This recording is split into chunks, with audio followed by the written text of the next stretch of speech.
Okay, so today what we're going to do, we're going to have a look at two different styles of writing. First of all, detective fiction. And second of all, a piece of romantic writing. Really? Now, I want you to have a look at it and I want you to tell me what the problem with it is. Brendan, what's the problem with it? There's no punctuation. There's no punctuation at all. What I have done, to try and give you an exercise in varying sentences, I've taken all the punctuation out of it. The common problem that's come up with a lot of people's work is that we're not varying sentence lengths and using that effectively. For lots of you, in your last portfolio, this was something that came out. 9 times out of 10, when you're writing quite a bit, your writing becomes very, very similar, very familiar. From the portfolio that we've done before, in spring, I saw this was a gap in learning. That lesson wasn't just something I fancied doing. That lesson came straight out of APP, because that lesson was based on Assessment Focus 5 for writing, which is what the APP told me that the majority of students in that class needed. How many of you think that this target is perhaps particularly relevant to your own writing? That's why I chose it. The thing is, every teacher does assessment, usually formal assessments, or maybe once a term. Where APP is different is that instead of having 3 pieces of work, you've got 3 portfolios. So maybe you've got 18, 20 pieces of work, which by definition is going to show you in a lot closer detail what students can and cannot do.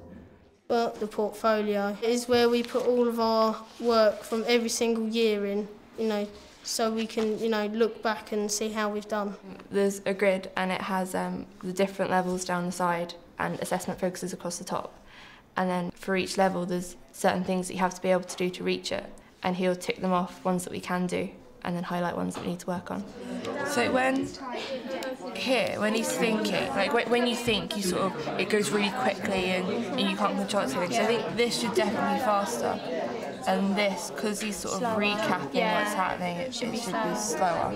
Yeah, if you put something like maybe ... because it's like he's thinking, he's staggering.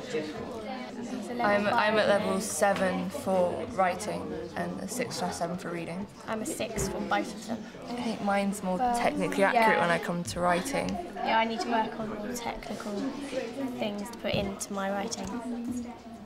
Through using this portfolio, we're able to break writing down into its composite skills. And students are able to say, OK, so I'm a level 5 writer. The reason I'm not a level 6 writer is it's my technical accuracy. Or it's this Assessment Focus 5, which is what we're looking at today. It's my ability to really vary sentences for some kind of purpose. So it just means that the teaching is a lot sharper. Hopefully, their understanding of the teaching is a lot sharper, and that I'm able to have a discussion with them based on something very, very, very small and sharp. That's why these assessment focuses are useful. I think it does help a lot, because you can, just by looking at this, you can see what you need to do, and also it sort of boosts your confidence because you can see what you can do already. There was someone in the bathroom. My gun was already trained on his head when he came out. 1 out, comma. Those students knew where that lesson came from rather than me just plucking it out of the air somewhere. And you also saw a great deal of questioning and probing students that I knew needed that assessment focus. It wasn't a gut feeling. I knew where those students were sitting and who they were, so I was able to target questions to specific students. When you choose to put a semicolon in here, because you're beginning to list something, you're absolutely right. But think about the pace. Think about the pace of this writing, because there'll be parts of this that you want the reader to read quicker than others. As far as personalised learning, it's putting them in the driving seat, really.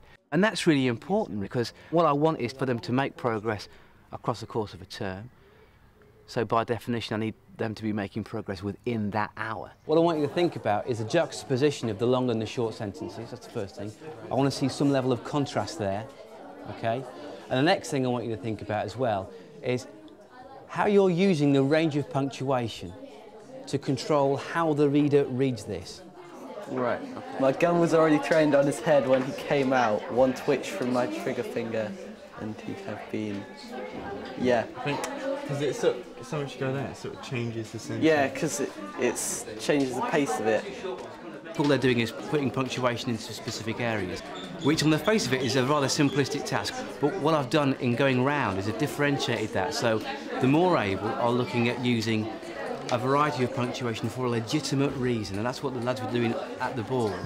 So they are beginning to build in the punctuation within my writing, and the thinking then is that they'll be able to do it within their own when we stop this and go on to that in a later part of the lesson. On Twitch for my trigger finger, and you've been flopping like a fish on the linoleum floor of the bathroom. There should be a full stop here. Where? There, I think. I'm a level 7, and yeah, my target is to do the sentences better. And there's like you know what you're doing right and what you're doing wrong, and how you can do better. And he'd have been flopping like a fish on the linoleum floor of the bathroom. I didn't shoot. Stop. I was frozen in time. Stop. That's very good. George, you've got 2 very short sentences right next to each other here. Why did you decide to go for that rather than I didn't shoot, I was frozen in time? It sort of builds up the tension more, right. And it's quite a tense bit in the piece. Right. So you're dead as stop me dead.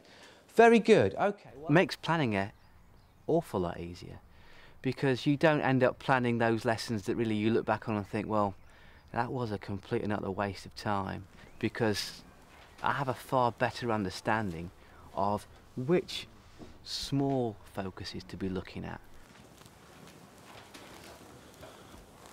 If you look here in a sentence like this, we're beginning to get choices of words. Yeah. Words here, the repetition of this fricative F sound, finger and flopping and fish, which gives us a real sense of the kind of what exactly is going on. Now you're at the stage now where you've achieved this because you are varying your sentences. The next thing for you to do is to think about the choices of words you use within those sentences, because they're going to have a particular effect. It's formative assessment because it's informing teaching. It's summative assessment because it's giving you the grades that you need. APP kind of appreciates those ideas, but it's far more powerful than both of those things, because those students come to your lesson, they spend an hour with you, and in that hour they should enjoy themselves, and they should leave knowing something that they didn't know before. And if you apply assessment to that kind of model, you very quickly come to the idea that assessment is about progression over a period of time, not necessarily what you call it. It's another lonely day, waking up alone in the flat again.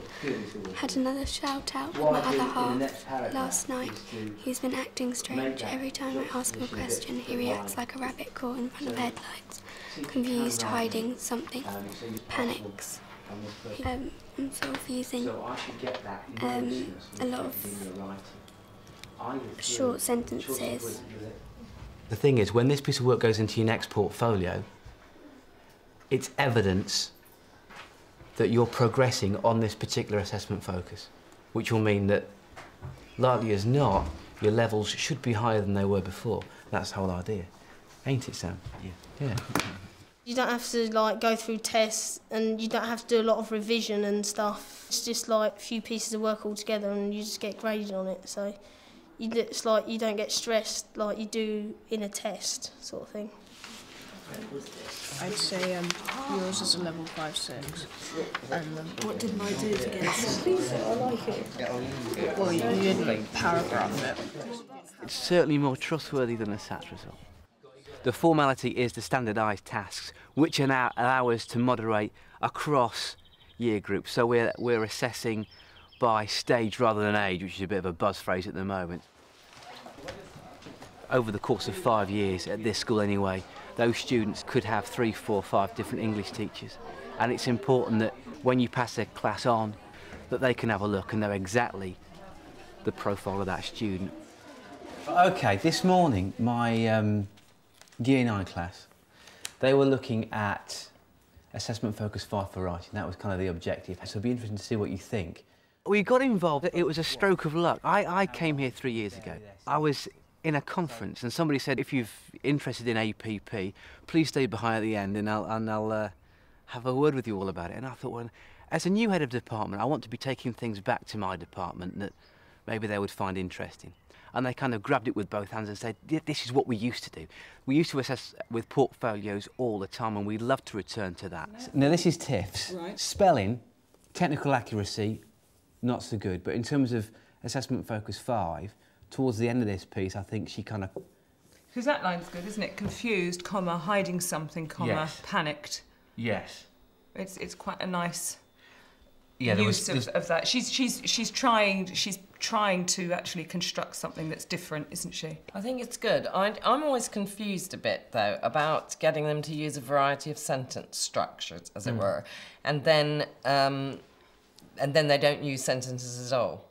So, but good writers don't always use them. I agree. Good writers don't always use them, but the difficulty is to know whether they know that they're not using sentences, or whether they're not using sentences and they don't know that they're not sentences. It's that awareness, isn't it? So yeah. what do you think as far as Tiffany is concerned? Well, she doesn't quite know because she's got a semicolon in the middle of waking up alone. You're right. She's not using a semicolon in technically the correct place, but as far as she's concerned, she's slowing me down here. Yes, I know, but you want her to slow you down in the right place. It's right. not good enough to slow you down for the sake of slowing you down. It's actually quite complicated, because if you're weighing up, the punctuation isn't necessarily at the same level that the language is, then, you know, how do you balance it out? Would you give that a 6? I'd give it a 6. Now, the first year we did this, I thought, well, what I'll do is I'll give the piece of work a kind of cursory glance, and then I'll assess them all at once. And it wasn't the way to do it. And really, it was through working with my colleagues, and they said to me, look, the smart way is to assess them properly as they come in. Then just merely collate the portfolio at the end of the term, and then when you fill in the grids, you can get the children to fill in the grids because all the marking has been done already. See, I don't know who wrote this. It was a girl though, because I remember seeing it. It is a girl, I can tell. It is, the whole way it's written. The agony. The trance. No, the trance of everyday life was a lovely phrase. The trance of everyday life. The agony of wanting something that I couldn't have. Yeah. Emotionally, it's more intelligent, isn't it, than even this one, I think. Yeah. See, I would think that you could make that a 7 rather than a 6. I gave it a 6+. I reckon you could. Why wouldn't we give it a 7? Well, we probably would, but I'm always very cautious because about... Mel's being pedantic. I mean, I am not being pedantic. The thing is, you've got... I am not being pedantic, I'm being cautious. Right, why though? I reckon you can give that a 7 Why now. couldn't you give it a 7? See, I think for it to be a 7, it should have more accurate punctuation. So high 6. She needs to be able to use punctuation to clarify and create effects for the reader. Because those two are the most... To be a 7. Yeah, those two are the most important. That's why I've given it a 6+. It's not quite accurate enough, No, is not it? quite. But as soon as... I'm not being pedantic. Yeah, fair enough. So we've had to be flexible really and think, well, is this APP really doing for us what we need it to do? And continue to adapt it, because when we do that, our students make progress, are happy, feel nurtured, but feel well guided, and we feel like we're teaching well. And that's always really important, isn't it?